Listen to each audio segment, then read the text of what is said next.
পুরো মধ্যপ্রাচ্য জুড়ে চলছে তৃতীয় বিশ্বযুদ্ধের উত্তেজনা।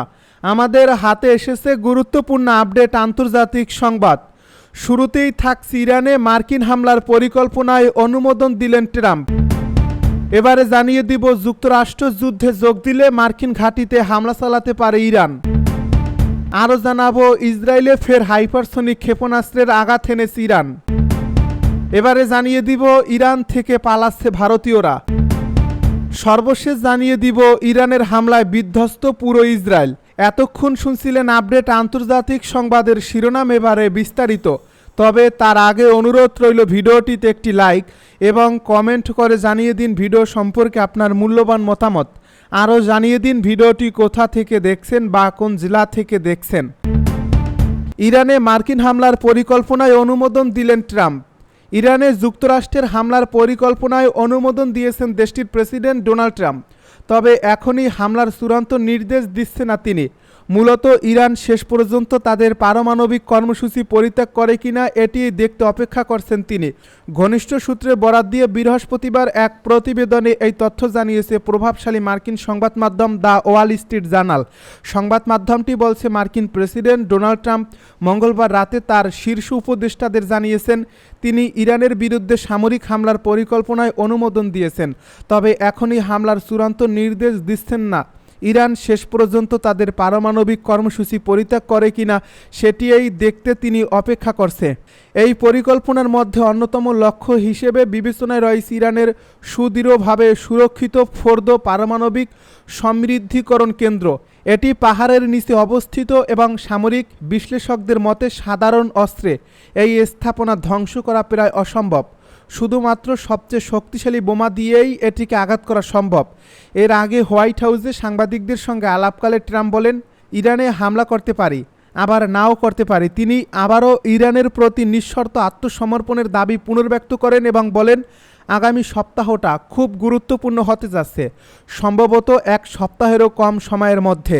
এর আগে ইরানের সর্বোচ্চ নেতা আয়াতুল্লাহ আলী খামেনি বলেন, ইরান কখনোই আত্মসমর্পণ করবে না এবং যুক্তরাষ্ট্র যদি সামরিক হস্তক্ষেপ করে তবে তার ফলাফল হবে অপূরণীয় ক্ষতি।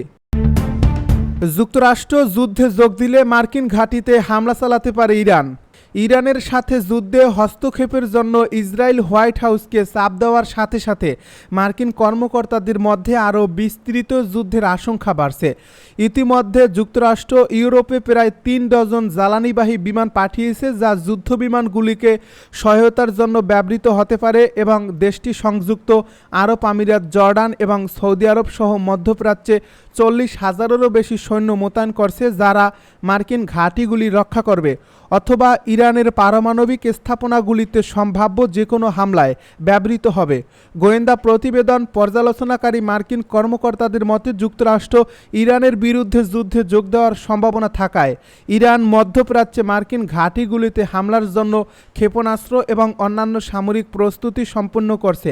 তারা বলছেন, ইরানের এই অঞ্চলে মার্কিন ঘাঁটিগুলিতে আক্রমণ করার জন্য খুব বেশি প্রস্তুতির প্রয়োজন হবে না। বাহরাইন, কাতার এবং সংযুক্ত আরব আমিরাত ইরানের সামরিক বাহিনীর ক্ষেপণাস্ত্র ঘাঁটিগুলির নাগালের মধ্যেই রয়েছে। ইসরায়েলে ফের হাইপারসনিক ক্ষেপণাস্ত্রের আঘাত ইরানের। ইসরায়েলি আগ্রাসনের জবাব দিতে অত্যাধুনিক সমরাস্ত্র ব্যবহার করছে ইরান। এর মধ্যে গেল মঙ্গলবার রাতে ইসরায়েলের তেল আবিব লক্ষ্য করে বর্তমান যুদ্ধে প্রথমবার হাইপারসনিক ফাতা-1 ক্ষেপণাস্ত্র ছোড়ে দেশটির সামরিক বাহিনী। বার্তা এএফপি বুধবার ইরানের রাষ্ট্রীয় টেলিভিশনের বরাত দিয়ে জানিয়েছে, ইসরায়েলের সামরিক স্থাপনা লক্ষ্য করে ফের হাইপারসনিক ক্ষেপণাস্ত্র ছোড়া হয়েছে। ফাত্তা হাইপারসনিক ক্ষেপণাস্ত্রগুলো সফলভাবে ইসরায়েলি শাসন ব্যবস্থার প্রতিরক্ষা ভেদ করতে পেরেছে বলেও উল্লেখ করে ইরানের রাষ্ট্রীয় টেলিভিশন। এর আগে 2024 সালের 1 অক্টোবর ইসরায়েলি ইরানের আক্রমণের সময় তারা কয়েক ডজন ফাতা-1 ক্ষেপণাস্ত্র নিক্ষেপ করছে। ফাতা-1 ক্ষেপণাস্ত্রটি প্রথম 2023 সালে উন্মোচিত হয়েছিল এবং ইরানের সর্বোচ্চ নেতা আলী খামেনি এর নামকরণ করেছিলেন। আইআরজিসি ক্ষেপণাস্ত্রটিকে ইসরায়েল স্ট্রাইকার হিসেবে উল্লেখ করছে এবং এর উন্মোচনের সময় ইরানের রাজধানী তেহরানে একটি বড় ব্যানার স্থাপন করা হয়েছিল, যেখানে হিব্রু ভাষায় লেখা ছিল তেল আবিবে 400 সেকেন্ড। যদিও আইআরজিসি দাবি করে যে ফাতা হাইপারসনিক ক্ষেপণাস্ত্র, তবে সামরিক বিশেষজ্ঞরা এর প্রকৃত হাইপারসনিক ক্ষমতা নিয়ে সন্দেহ প্রকাশ করেন।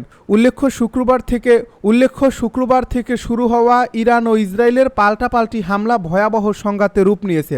উভয় দেশেই একে অন্যকে লক্ষ্য করে ড্রোন, ক্ষেপণাস্ত্র ও বিমান হামলা চালাচ্ছে। ইরান থেকে পালাচ্ছে ভারতীয়রা। ইরান ও ইসরায়েলের মধ্যে চলমান সংঘাতের কারণে উদ্ভূত পরিস্থিতিতে ইরানে আটকে পড়া ভারতীয় নাগরিকদের উদ্ধারে অপারেশন সিন্ধু নামে একটি বিশেষ কর্মসূচি শুরু করেছে ভারত সরকার। ভারতের পররাষ্ট্র মন্ত্রণালয়ের বিবৃতির বরাত দিয়ে বিবিসি বাংলার এক প্রতিবেদন এই তথ্য জানানো হয়েছে।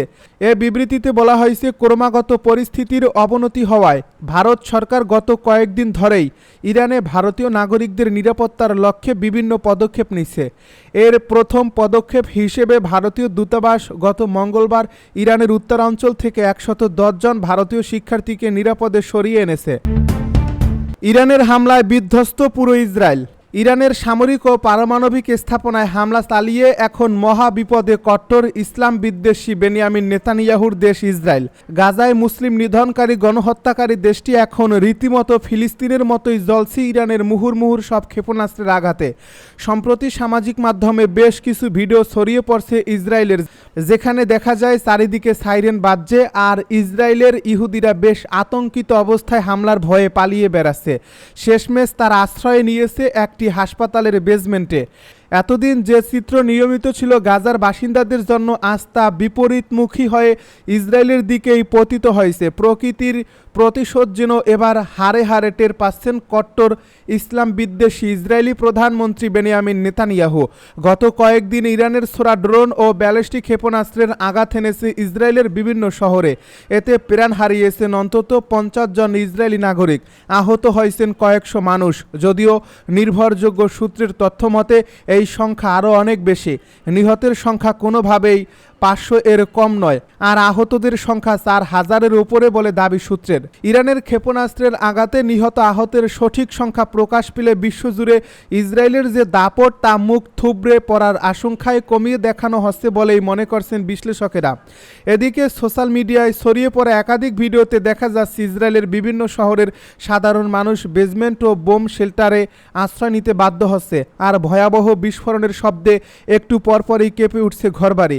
রাজধানী তেল আবিব, হাইফা, পেতা কিয়াব এবং বাতে ইয়ামের মতো শহরগুলোতে মানুষজনকে দ্রুত বেজমেন্টে ছুটে যেতে দেখা যাচ্ছে। বিস্ফোরণের শব্দ শোনার সঙ্গে সঙ্গে মানুষজন দৌড়ে নিচতলায় বা বোম শেল্টারে আশ্রয় নিচ্ছে। একটি ভাইরাল ভিডিওতে দেখা যায় এক নারী তার সন্তানকে কোলে নিয়ে দৌড়াচ্ছেন। অপর এক ভিডিওতে একটি পরিবারকে কম আলোযুক্ত বেজমেন্টে বসে থাকতে দেখা যায়। চারপাশে আতঙ্কের ছাপ স্পষ্ট। পঞ্চম F-35 ভূপাতিত তেহরানের প্রায় 35 কিলোমিটার দক্ষিণ পূর্বে ভারামিন শহরের কাছে একটি ইসরায়েলি F-35 যুদ্ধবিমান ভূপাতিত করার দাবি করছে ইরান। গতকাল সকালে ভারমিন গভর্নর এই ঘোষণা দিয়েছেন। ইরানের সরকারি বার্তা সংস্থা IRNA জানিয়েছে, সেনাবাহিনীর বিমান প্রতিরক্ষা ব্যবস্থা অত্যন্ত উন্নত যুদ্ধ বিমানটিকে গুলি করে ভূপাতিত করেছে। 24 জুন শুক্রবার ভোরে ইসরায়েল ইরানের উপর আকস্মিক আক্রমণ শুরু করার পর এ নিয়ে পঞ্চম ইসরায়েলি যুদ্ধ বিমান গুলি করে ভূপাতিত করল ইরানের সশস্ত্র বাহিনী।